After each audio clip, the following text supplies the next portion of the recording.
poor black maid risked her life to save Millionaire's children. What happened next shocked everyone. "Hold on to me. Don't let go." Naomi's voice cracked as the smoke clawed at her lungs. She clutched the two children tighter, their cries swallowed by the thunder of collapsing beams above.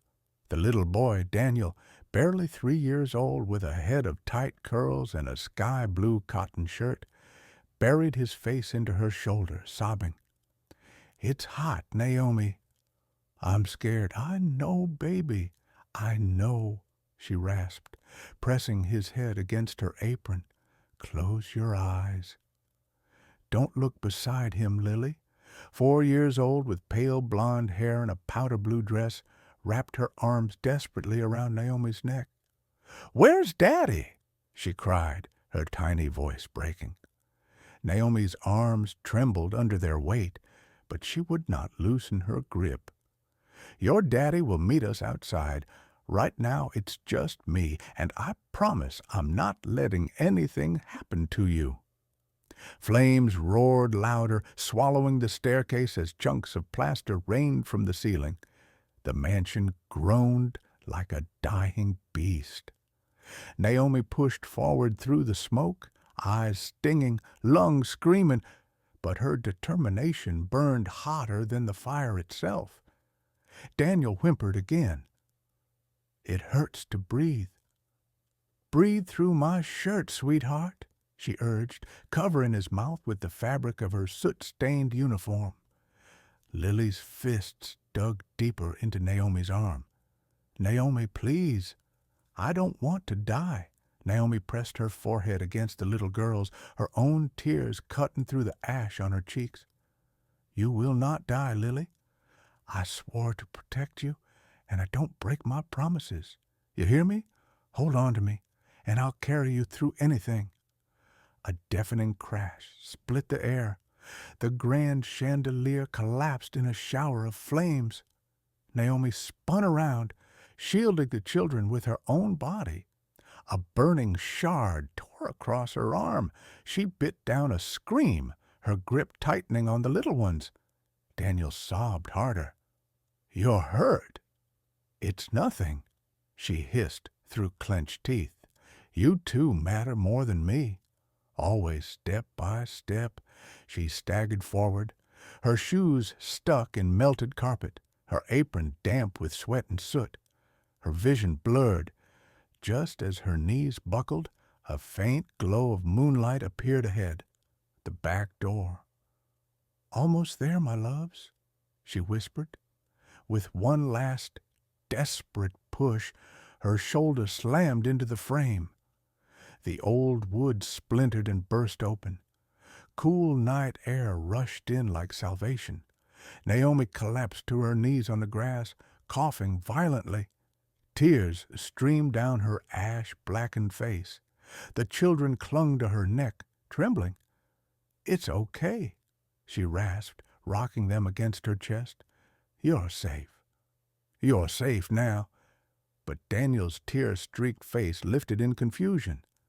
"Why did you come back? You could have run." Naomi's heart broke. She cupped his cheeks in her hands. "Because you're my babies. Don't you understand? Blood doesn't make family. Love does. And I love you both too much to ever leave you behind."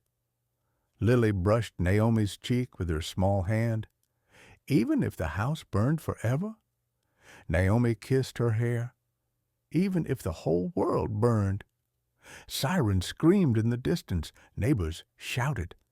The mansion behind them collapsed with a roar, sparks flying into the sky. But Naomi's world had shrunk down to only the children in her arms. Then, from the driveway, a frantic voice cut through the chaos. "Daniel! Lily!" The children's heads snapped up. "Daddy!" they cried in unison. Through the smoke, a tall figure ran toward them. Jonathan Whitmore, the millionaire whose fortune filled magazines but whose heart lived inside this home.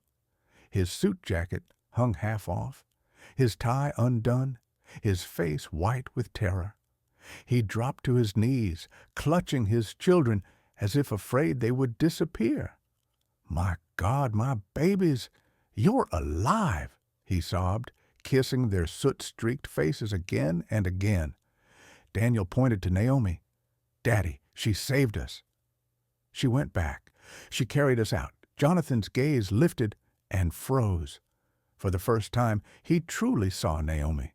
Her apron was burned through, her arm bleeding, her face streaked with soot and tears. She stood, trembling, barely steady on her feet. "Naomi," he whispered, his voice breaking, "you risked your life for them." She shook her head, brushing trembling fingers through Lily's tangled hair. "Their lives matter more than mine.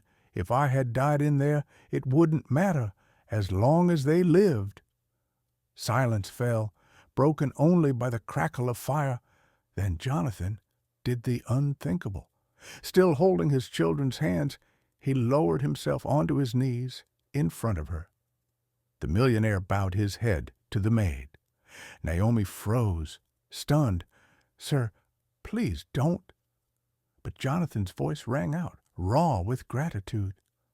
"You gave me back my children. You gave me back my life. No wealth in the world can repay that. From this day on, you are no longer my maid. You are family." Gasps rippled through the neighbors gathered at the gate. Even the children blinked in confusion. Lily tugged Naomi's hand. "Does that mean you'll stay with us forever?" Jonathan nodded, his eyes wet. "Yes, if Naomi wants to, she will never have to leave again. Not as staff, but as one of us. Her future will be secure, and the world will know that the woman who saved my children is the woman I trust above all others." Naomi's tears spilled freely. "Mr. Whitmore, I never asked for anything. I only wanted them safe." "And that," Jonathan said, taking her burned hand gently in his, "is why you deserve everything. I thought money made me powerful. Tonight proved I was powerless without you. You are the reason my children breathe, and I will never forget it." Daniel wrapped his little arms around Naomi's waist. "See, Daddy? She's our hero." Lily nodded through tears. "She's more than a hero. She's our mom now." Naomi's body trembled as she hugged them both again, unable to speak. She didn't need to. The way she held them said it all. Behind them, the mansion crumbled into ash and ruin. But on the lawn, in the shadow of loss, a new family was born, not by blood, not by wealth, but by sacrifice and love. And the man who once thought he owned the world realized the most shocking truth of all. He owed his entire world to the maid who risked everything to save it.